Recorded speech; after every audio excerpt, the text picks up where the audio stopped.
All right, welcome to another episode of the Producing Half, where we talk about the insane world. And I feel like we're on repeat these days. I feel like it is just the same thing over and over and over again. And you think that it couldn't get any insaner, and then they show you you're wrong. That they've truly lost all semblance of sanity, of right and wrong, of pretending. It's not the best. It's not bad. It's not the best. I don't. I've never seen it like this, and I'm not young. I mean, I'm 40 something, born in '74, so I've seen a lot, and I paid attention to the news. I always watched the news when I was a kid. I remember watching the news at 10, and then at 10:30, I believe it was MASH, and then at 11 it was Cheers. And I'm talking about as a young child. I watched that, and before it was MASH, it was like Archie Bunker, and before it was Cheers, it was something else. But eventually, that's what the lineup ended up being when I was probably junior high. Ended up being MASH and Cheers. So I always watched that. I always watched the news. I always knew what current affairs. Even in elementary school, I always paid attention to the news. Just because I hung out with more adults, I guess. We always lived out in the middle of nowhere. Well, not always, but a lot of times we lived out in the middle of nowhere, so you don't have a lot of other children to hang out with, so you always hung out with either your parents or your parents' friends. I did have a brother, but he was 4 years older than me. So I always paid attention. And so some people have a shorter, comparison to make. They've been paying attention for maybe 4 years, 5 years, 8 years, 12 years. I have been paying attention for, 30 plus years to politics. And it's been bad over the years. There's been rhetoric. There's been different, they've lost sense of reality a few times, I would say, I've read a lot of history, and so you can see that as well. I mean, some of the stuff, our national hero, Abraham Lincoln, arrested reporters and threw them in jail. Woodrow Wilson. I mean, all the presidents. We haven't had the freedom of speech like we think of it until just recently. That's a recent, because during World War II, think about what they did in World War II. They locked up all Japanese nationals. So imagine Trump trying to lock up everyone who was born in, Iran or Iraq or Saudi Arabia or any of the Middle Eastern countries. How well that would have went over. So we have grown as a people. As I said in one of my earlier podcasts, we get wiser, we get better, we learn, we get more moral. That's why when I hear people talk about anarchism or socialism or other things like that, I'm like, yeah, maybe one day, but not today. Maybe in 100 years, no. Maybe in 1,000 years, we'll be in a situation where we're moral enough, mature enough, responsible enough for those things. But right now, we need to be a nation of laws, a constitutional republic, basically. I don't know that a constitutional democracy would work, because then they would just vote away the rights of the Constitution. The constitutional republic, from my little understanding of it all, is one of the few ways to protect the individual rights. But this crap is getting crazy, and the Constitution is just a worthless piece of paper at this point. I mean, it is 100% worthless. Might as well just use it for toilet paper. Sorry, that's what it is. No one obeys it. No one looks at it. No one reads it. No one understands it. No one remotely tries to follow it. It is just fancy toilet paper signed by a bunch of old dead people. It's disheartening to know that all the makings of greatness was realized, and we have the Constitution, we have the culture, we have the people, and we're just pissing it all away. I like watching these people who survived Maoism, and people who survived Cuba, and people who survived Stalinism, and people who survived the USSR, and all of them. You see them on Facebook, not Facebook, on YouTube, on podcasts and stuff. You see them begging, pleading with Americans to stop, because they see where this is going. They know exactly where this is going. They're like, wait, this is what happened to us. You've got to stop. You've got to do something. You've got to fight. Somebody asked me yesterday, they said, Well, why is it that the left, the Marxists, are all organized and together and conspiracy? There's they get together, they organize, they have all this infrastructure. And I thought about it for 12.42 seconds. And my thoughts on that after such a small thinking process was that because the producers out there, the I don't like the right. I'm not right though. I mean, I guess I am on a lot of issues, um, on maybe fiscal issues. Socially, though, I'm just like, hey, you do what you want to do. Just leave me alone and don't try to have society change the way it works because you're some sort of deviant, good or bad deviant. I'm not saying that your deviancy is good or bad. I'm just saying you're not normal. I've touched on this subject before. I'm not going to have society change me because I'm 6'4" and 300 pounds. Society doesn't have to change the way seats work because of that.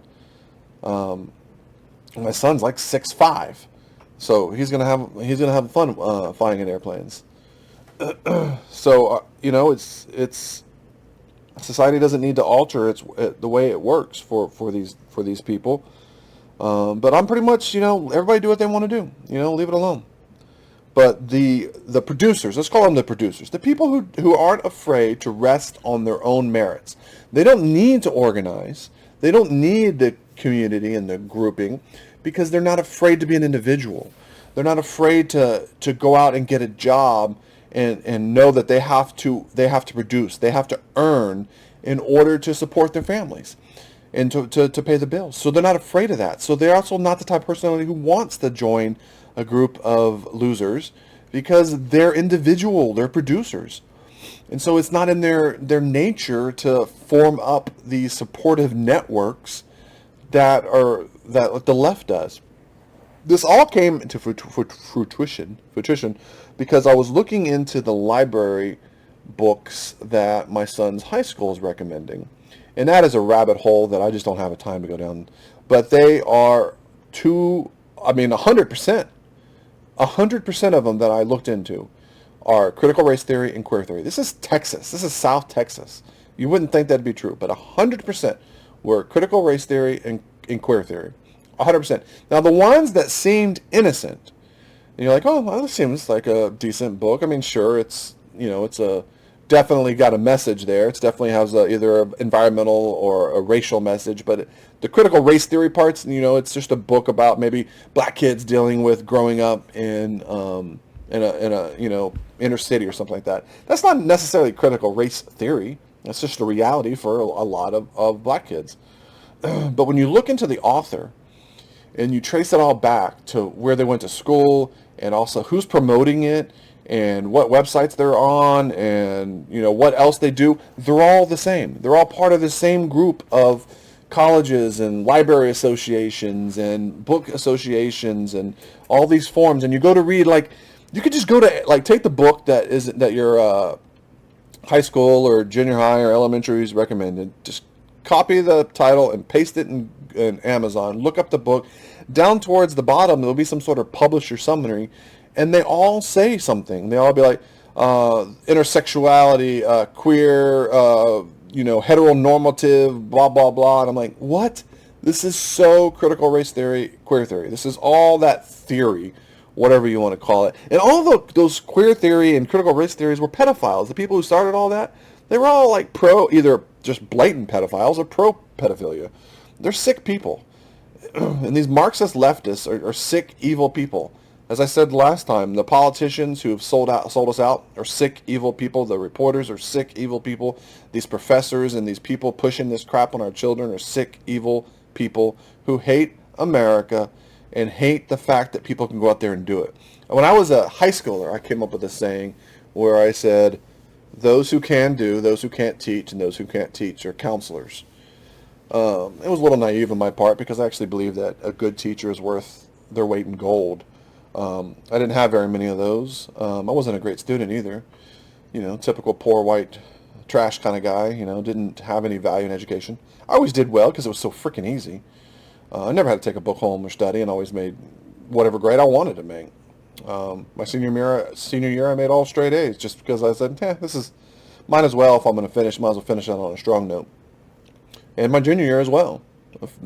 Freshman year I did fine. Sophomore year I was pretty distracted. I just did whatever it took to pass. Didn't put much effort into it. But I never had to put any effort into it.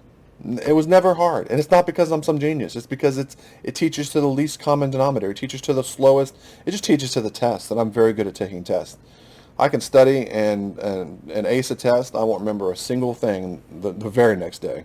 Well, I don't retain it all, any of it at all.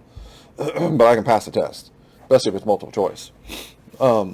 It's not that I'm not saying that I'm intelligent. I'm just good at taking tests. I don't get nervous for some reason. Never have at taking tests. But it's a joke. It's an evil joke, and it's sad.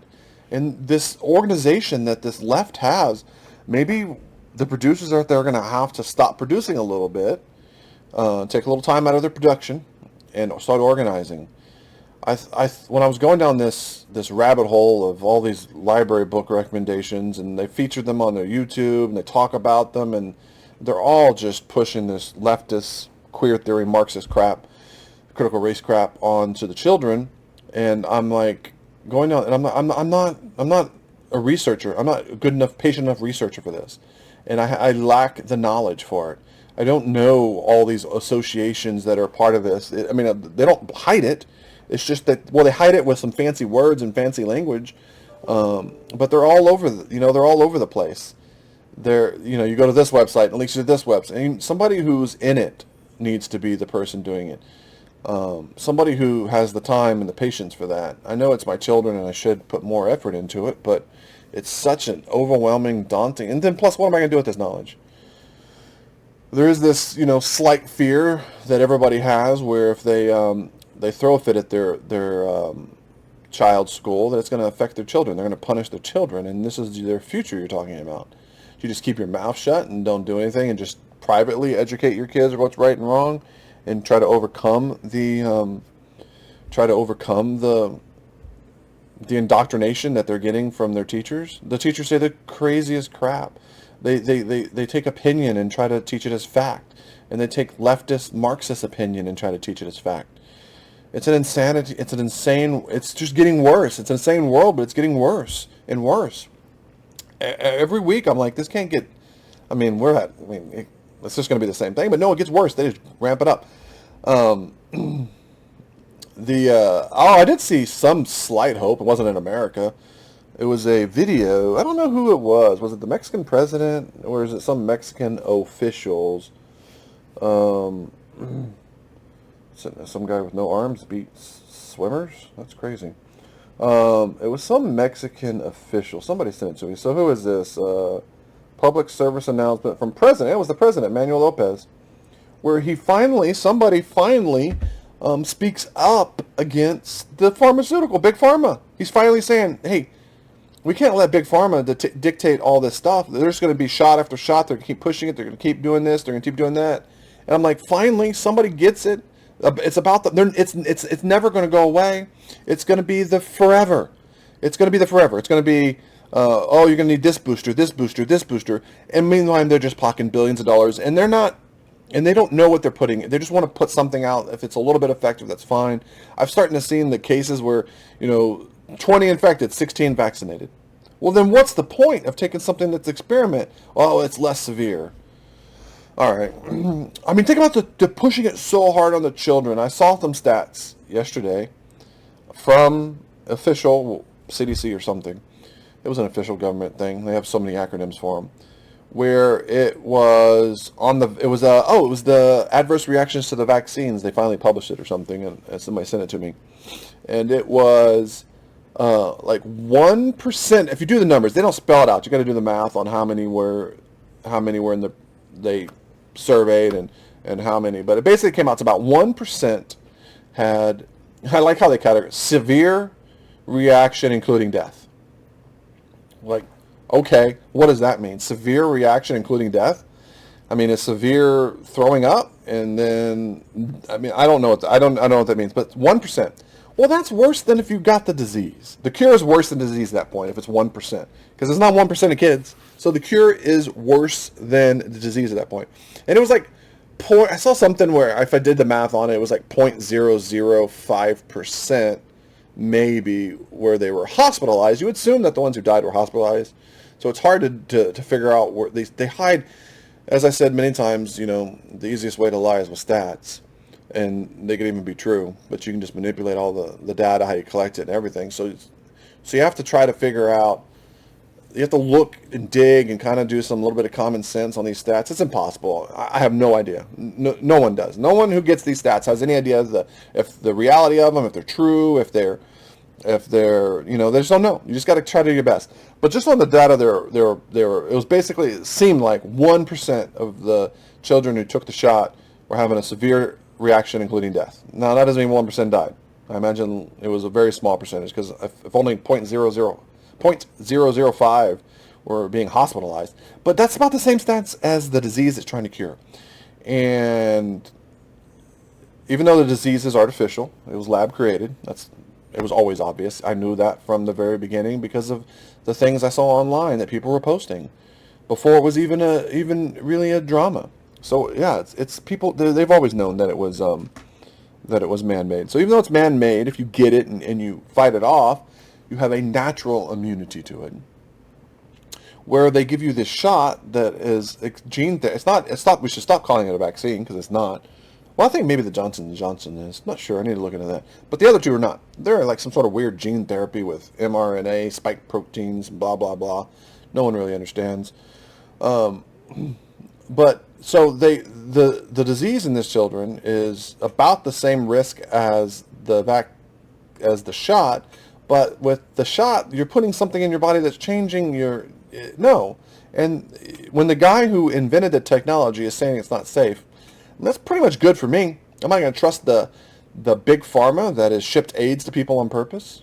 Look it up. They have. I'm going to trust the big pharma that has poisoned and killed people on purpose, who has pushed drugs they know are not effective, who, like car companies, they do the risk reward. Like, all right, so how much is it going to cost us in lawsuits for this versus how much money we're going to make? Oh, well, we're going to make way enough money to afford the lawsuits from the deaths.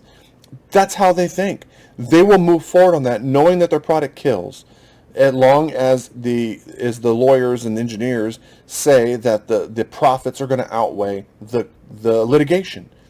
Think about the evilness of that. And you want to be part of this experiment that they're running? No, thank you. And it's going to be used for control. I've already seen it in New York in their passport thing that they're implementing now. That's a reality. It's going everywhere. You can't. Somebody said you couldn't go into McDonald's without wearing a piece of cloth over your face. I mean, I don't even. I saw some crazy guy online years ago. Has nothing to do with this. It's just ironic. Saying about the Muslims, saying that eventually they're going to be making us wear scarves around our faces, and our women are going to have to hide their faces. Well, he was right. He just didn't have the right reason. Now we are all going to have to hide our faces. Although, again, some people I don't want to look at, so maybe it's good. But yeah, they're going to use this for a control mechanism. It's just going to be another way to control and divide and conquer. That's all this is going to be used for. They're going to take a real problem, a real pandemic, a real disease. I mean, even though it was man-made, it's real. People are really sick and people are really dying. It's not. If people tell you that the vid is fake and that it's not real, well, then they're lying. It is real. I know people who've had it. I know many people who've had it. I work with them and I see them on a daily basis. And they're not part of some conspiracy, and they did get sick. And yeah, sure, it could be like they got sick with nothing more than a severe flu, and they've all faked it all. I just don't think they're that smart to do that. Maybe, but I don't think they're that smart. Again, I think all of this is a reaction, and they're just seizing an opportunity to gain more power and control. I don't see a grand conspiracy, a grand QAnon conspiracy. I see, hey, look, this thing got out. We've been planning this for years. Let's take advantage of it. Let's shut everything down. Let's reset the economy. We've been wanting to do the Great Reset. We've been wanting to do these things. Now we can get it done. We can get it done in the name of science. And I'm so tired of hearing trust the science. So and they say Fauci, trust the science. Really? Because you're a liar.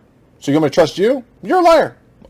I can just watch YouTube videos of you lying, where you say one thing and you say the next. You're a liar.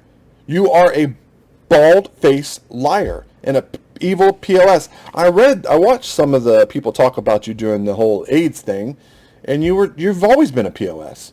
So no, trust the science. Whose science? Your science? No, no thank you. You're a liar. The big pharma science, again, no thank you. They're murderers. So which science am I supposed to trust? All the experts are in bed with big pharma, are in bed with the organizations that Fauci controls, all the grant money and stuff. People are like, well, they couldn't control all these people, really? Because think about what you put up with to take care of your family and earn a living. Think about what you have to do for these people. It's money. They control all these people with the money. They control all the grants. They control access to all the funds. They control all the research institutes. They control all the colleges that have these research abilities. They control all the funds. Fauci and his ilk control it all. They control it in foreign countries, obviously, since they're sending them over to, when they got caught doing it here in America, they send it over to Wuhan to do it over there, funded by Obama and, well, just funded by us. You know, we paid for it. Good tax dollars paying for the very disease that we're infected with. So that's awesome. These evil piece of sons of... They say profanity is a sign of ignorance. Well, I'm really freaking ignorant then, because it's hard to make it through a day these days. I was trying to listen to a podcast. I kept getting interrupted from a guy by the name of David Knight. I think he used to be associated with InfoWars.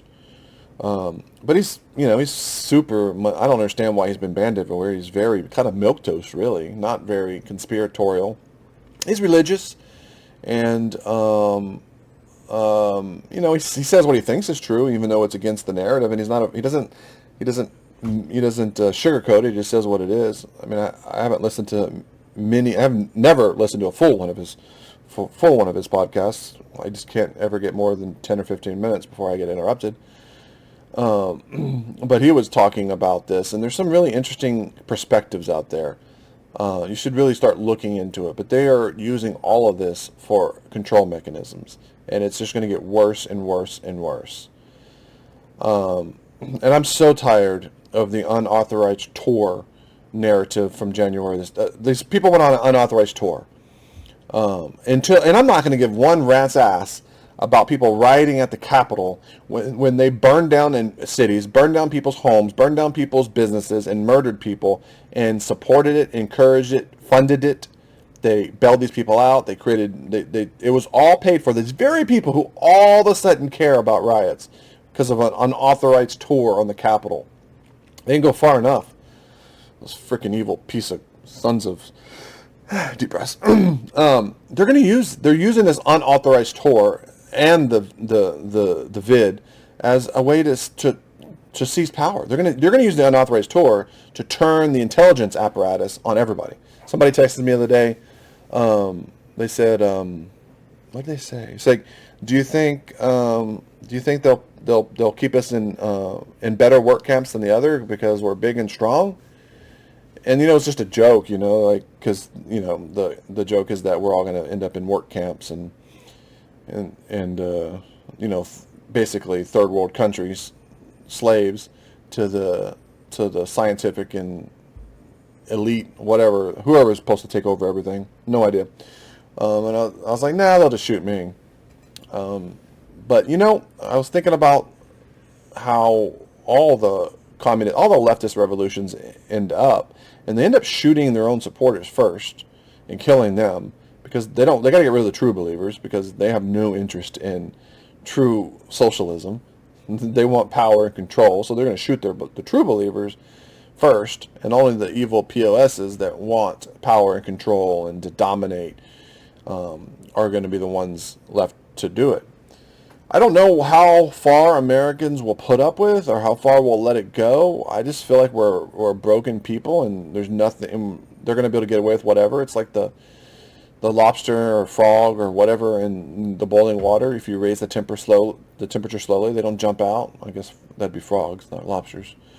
They won't jump out because they don't know they're being boiled alive, and they've been doing that to us. Maybe they're turning the heat up a little too fast right now, and so maybe we'll get wise, but we do need to organize.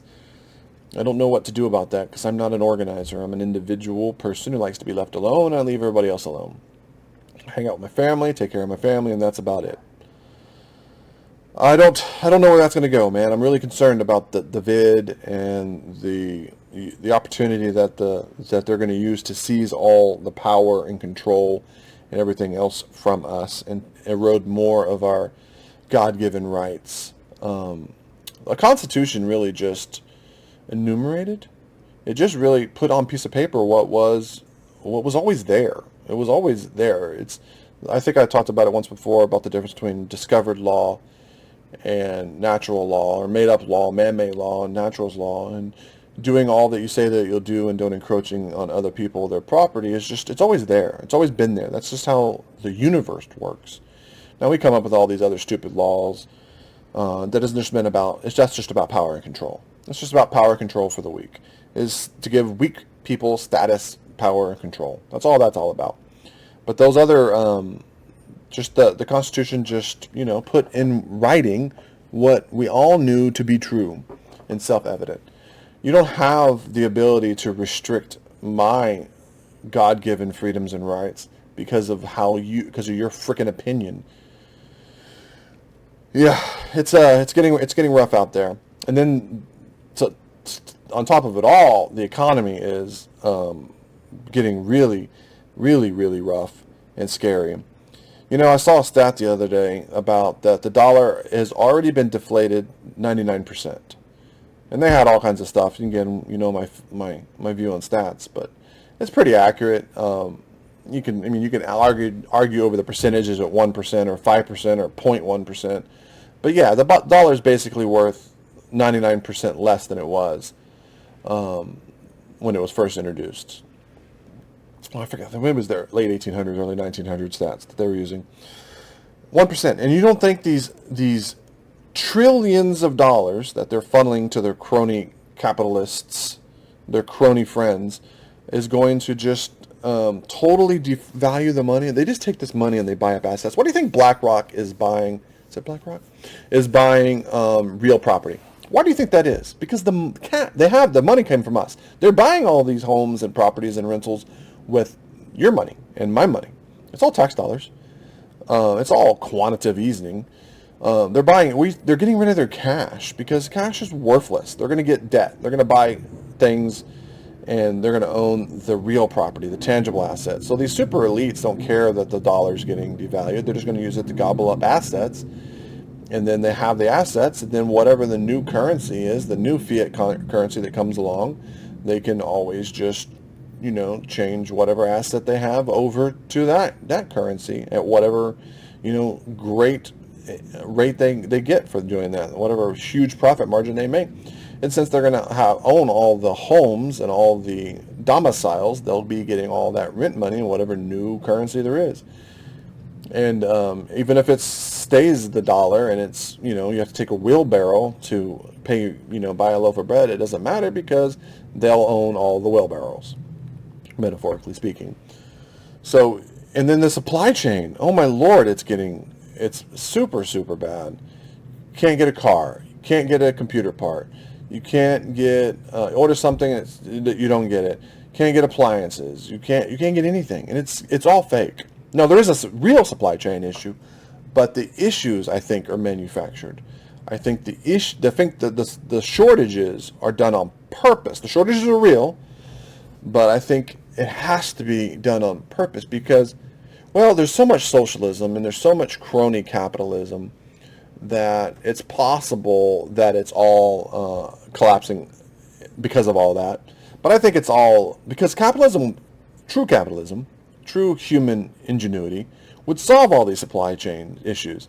I mean, it's just how it works. There's a problem that somebody can profit off of. They're going to figure out a way to solve the problem so they can make their profit. That's how it works.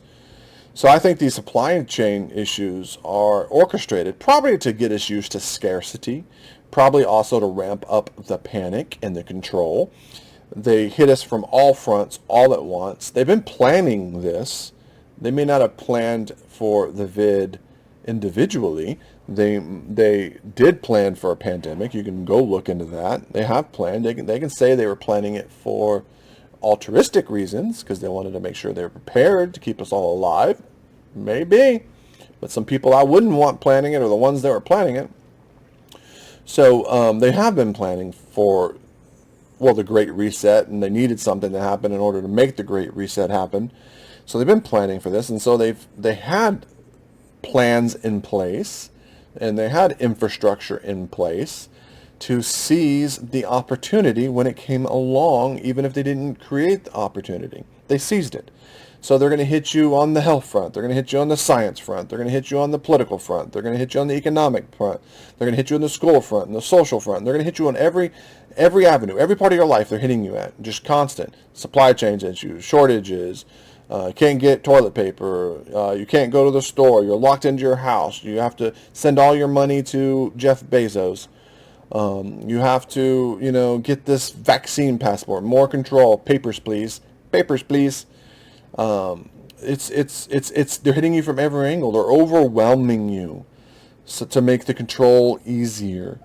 And if they go too far, they can back it up a little, but they already know what we're willing to put up with and tolerate. They already know that we're just so willing to just mask up and stay home and not go to work. Let them tell us what we can and can't do and what we can and can't buy. You can go to Walmart and buy whatever you want. But you can't go to the store next door that's selling the same things as Walmart because they're a small independent store that doesn't have billions of dollars in lobbyists. That is evil, and how any of us ever let that happen is shame on you and shame on me, because that is evil, and it is wrong, it is unconstitutional, it is illegal. It's just, it is a crying frickin' shame is what it is. But we've got to get organized. The producers out there have to get organized and sacrifice some of their time in production to help put some infrastructure around so that we can counteract. It's too late for the college. I don't see how we undo the colleges. I don't. Somebody smarter than me needs to tackle the colleges, because and now the high schools and the teachers and the librarians and the books and the literature, and I don't know. Somebody smarter than me is going to need to figure all that out. Somebody a lot more a community. We need Obama community organizers. What we need, a professional community. Oh wait, they're all leftists as well. I'm not trying to be negative, but it's just hard to see a way out of this without it getting worse and much, much worse. I don't know the solution other than to organize and get, maybe I'm good at this one thing and some other person's good at some other one thing and another person's good at this other one thing, and you get them all together and all of a sudden you've got a potent team. You don't have to be, the freaking perfect at everything. If you can organize and get a bunch of people together, you can have a couple people looking at this, a couple people looking at that. We need to get organized. I just don't know how to do it. I saw another thing today. I saw it. Somebody put it together. Maybe it was on Twitter, on an Amazon news report, and it was all the news stations across America reporting the same thing about Amazon, all the great things Amazon was doing to come to our rescue, how they were gearing up for COVID, and they were it was just the same. It was the exact same words. They used the exact same words in every news article. You've seen those videos before when they have some article and every reporter across all of. That's a huge problem as well. There's so many problems that no one's talking about. Well, they control the media, so who can be talking about it? And I know if you're watching this on YouTube, they control that as well. Only if you're small and insignificant do they allow you to have freedom of speech. Or if you get bigger, but you're a little bit milquetoast, they'll allow you, as long as you don't go too far out. And they like having, you got to have some opposition. They can't drive it all underground, or it will get too bad for them. They will push it too far. So they will allow some Joe Rogans or Tim Pools or some other people to exist out there. But they're heavily watched and heavily they're on the line. I can see, probably I would see, because Rogan went over to Spotify and he generates so much money for them and they have such a huge investment, he'll probably be the last to fall. But somebody like Tim Pool, who pushes, he's pretty milquetoast, Pretty uncontroversial, but he does push it sometimes. I'm sure eventually he will push it too far and they will deplatform him. And so maybe that's why he's creating his other revenue streams. But most of the people out there who are independent thinkers and talkers are still part of the very system that they control. So they'll probably come I've put no thought into this. It's just me thinking right now. There'll probably come to a time when they turn it all off at once. And when they turn all the opposition voices off at once, who's going to stop them? We've already shown them that we will let them do it. We will let them deplatform people. And, there's some people like Alex Jones, who's a nutcase. I get it. He says some crazy things. Most of the time he's pretty funny. I give him that. But I don't understand why you would deplatform him. It makes no sense to me. But then there's a lot of really calm, milquetoast people that they have deplatformed, that they have totally ghosted. People who say some guy tweeted something, like he tweeted a stat from the CDC and he was banned from Twitter. What? He literally just took something from the CDC's website and tweeted it, and that's a banning offense? So now it's not fake news, which was always just agenda-driven news. It's true news, but true news that doesn't support the narrative. That'll get you in trouble. They're going to turn this all off. They'll turn all opposition voices. They'll slowly start taking out opposition voices. They'll start straw manning them. They'll start, creating these narratives behind them. And then when they're ready to pull the trigger, they'll just do it all. It'll be across the board, mass purge. They'll get rid of all these voices and push them all off to the fringes of the internet. Think about the fact that there are companies. Let's take Gab, for example. Now, I've had a Gab account since the beginning of Gab, I feel like. Yeah, since the beginning, because I remember hearing it maybe on some talk show or some radio or something when it was just starting. And I said, let me sign up for that. I'll be in the beginning of something for once. So I know in Gab, you can't, PayPal doesn't, Amazon, the internet infrastructure wouldn't allow them to exist. The software people from the internet infrastructure wouldn't allow them to exist. Visa and MasterCard won't do business with them. And really all Gab is just Twitter or Facebook. It's just Twitter or Facebook where they have no control over it. The people who control the systems don't have control over Gab. And so they're like, oh, well, if you don't, it's a private company. No, it's not. It's a public square. So it's got to abide by those rules. It's got to freedom of speech in the Constitution. But okay, it's a private company. Create your own. Okay, they did, and they undermined it and destroyed it. I guess it still exists, but they're doing everything they can. That's not how. You're like, well, create your own company. They control the systems. What do you think business loves regulation? They love regulation. They're not anti-regulation because they're going to be the ones writing the regulations for themselves. It's all a joke. We really need to organize. We really need to educate ourselves. We need to keep reading and paying attention. I'm really bad about paying attention. I like to just live in my own little world and go to work, do my own thing, and we got to pay attention.